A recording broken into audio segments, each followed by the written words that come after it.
Alright, it's April 29th, 2015. Wanted to make a short video here on a topic that was discussed today online. I believe the catalyst for this discussion was a headline that I saw that indicated an individual, presumably with a concealed carry license. I didn't read the article, so I apologize for that, but was at a Chick-fil-A, had to relieve himself, and ended up with a bullet wound in his leg. So, discussion that comes up about 5 times a month is, what do you do with your gun when you have to use the restroom? And, lower your pants. So, anyway, I have a standard response to that. I saw this question come up all the time, so I went ahead and I just took a picture of myself sitting on a toilet with this gun and this holster and a belt and a pair of blue jeans, and my answer is leave the gun in the holster, because that is the safest place for it. In a correct holster, your trigger will be covered completely on both sides. Okay, completely all the way to the back, so nothing can actually even get in the trigger guard, is preferable. At least having, the trigger, if there's a small gap back here, whatever. But anyway, that's what you should do. Removing the gun from the holster invites problems. Okay? For the purposes of this video, I do want to show you that I am using a loaded firearm. There's 12 rounds in the magazine and 1 round in the chamber. I'm doing that so I have the full weight of the gun for what I'm going to discuss next. I post this picture and then I get all these responses that say, well, the gun will fall out of the holster, your pants will flip over, your gun's going to fall on the ground, all these types of things. In my experience, no. None of those things are true. As long as you have what I posted, along with the picture, my comment, a decent belt, and a good holster. Okay? A decent belt, this is about a $40 belt maybe from 511. It's their instructor belt. There's nothing special about it. It's not reinforced. It doesn't even have stitching. It's just a nylon belt. But it is stiff enough to keep a loaded gun upright in a holster. Okay? Not going to fall out. Or it's not going to flip over like people were concerned about. Additionally, if this were to flip over somehow, because the holster is made for this gun, even if it were flipped completely upside down and shaken, the gun's not going to fall out of the holster. Okay, this is safety gear. You want it to be right. Another couple points about belt construction. Number 1, if you have a belt like this, you're going to be able to Velcro down the tail, which will prevent the belt from slipping through the belt loops and having the potential of your holster sliding off the end of the belt. I'm not really concerned with that with this belt, because it takes a significant effort to slide the holster on the belt anyway, but that's kind of a nice thing about this style belt. So anyway, moving on here, I'll show you another belt. The belt I was actually wearing in the photo in question was this leather belt from Freedom Hills Munition, or Freedom Hills belts and holsters. I'm thinking Freedom Munitions. Sorry about that. Getting distracted here.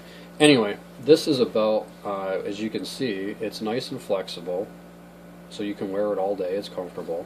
There's no internal stiffener, which is why it's got all that flex. But since it's 2 layers of 8-ounce leather, it doesn't roll. So what you end up with is a belt that's comfortable to wear all day, and it's leather. It just looks like a normal belt when you're wearing it, but it's still plenty stiff to hold the gun up, which I can show you here.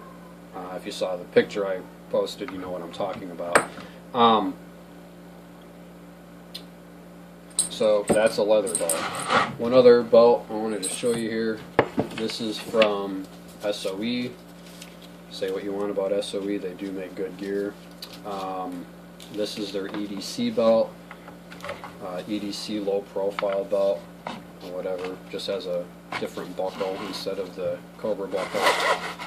Again, 2 layers of nylon, plenty stiff to hold the gun up. Alright, not worried about this thing falling off, flipping over. Okay. So, my advice, spend between $40 and $100 on a belt. Okay, these are about 40 to 50 bucks depending on the options you get. This Aries Gear Ranger belt is between 90 and 100, but it's kind of overkill for everyday use. The leather belt, I think I got that for 40 bucks. They're, you know, between 40 and 60. The 511 belt is right in that range, 40 bucks maybe. Spend that money on a belt. The holster, get one made for your gun that properly covers the trigger, properly retains the gun. This holster I would sell shipped for 65 bucks. Okay, so all in with a $40 belt and a $65 holster, okay, you're $105, $110, something like that, tax, shipping, whatever. But you got to think of this as life-saving gear, or at least safety gear. Okay, you carry a gun to keep you safe. It's your responsibility to do that in a safe way, and you need more gear than just the gun to do that. You need a decent belt and a good holster. On the topic of good holsters, I'll say another mini rant here. Conversation split off to somebody indicating that even if you have a Kydex holster, over time it will lose retention. I gotta raise the BS flag on that because it's not true. I've been making Kydex holsters for a couple of years. I've shipped out many holsters to a lot of customers. I've never had one complaint or one return of a holster, really for any reason, but just for losing retention. Like, it fit great when it was new, and then after I used it for a year, then the gun falls out. Okay, this holster's 2 years old. I already showed you the type of retention it has. This is the same retention it had on day one. Okay, so that's number one. Number two, Kydex holsters can crack. Yes, that's true. It's a plastic alloy, if you want to call it that. It's a plastic blend. It can crack, just like anything. If you abuse it, it can crack. One thing that I'll mention is Kydex has a grain because of the way it's manufactured, and just like anything with a grain, the grain creates weak points, okay, and it creates points where Kydex can develop stress cracks from flexing repeatedly. That is why when we make holsters here, we always orient the grain across all of your major forms here. So all our grain is going opposite the way that you draw the holster. The reason that is because when you draw the holster, it flexes this way to release the gun, and if you had the grain going along here, it would over time develop a stress crack either right where this bend is, or right where this bend is, or under the trigger guard where this bend is. By having the grain this way, the grain is keeping the holster from developing these stress cracks. Probably should have wrote some of this stuff down before I just started recording, but anyway. Last point, belt attachments.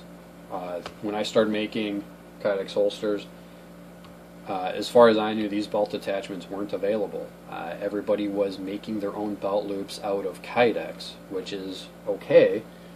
It is time consuming. One thing that I've always done, and I would encourage you to check your gear, is I always have made holsters with removable belt attachments, so if there was an issue, they could be easily replaced by the user. I do replace these for the life of the holster, so if one cracked, I just mail you a new one, no problem.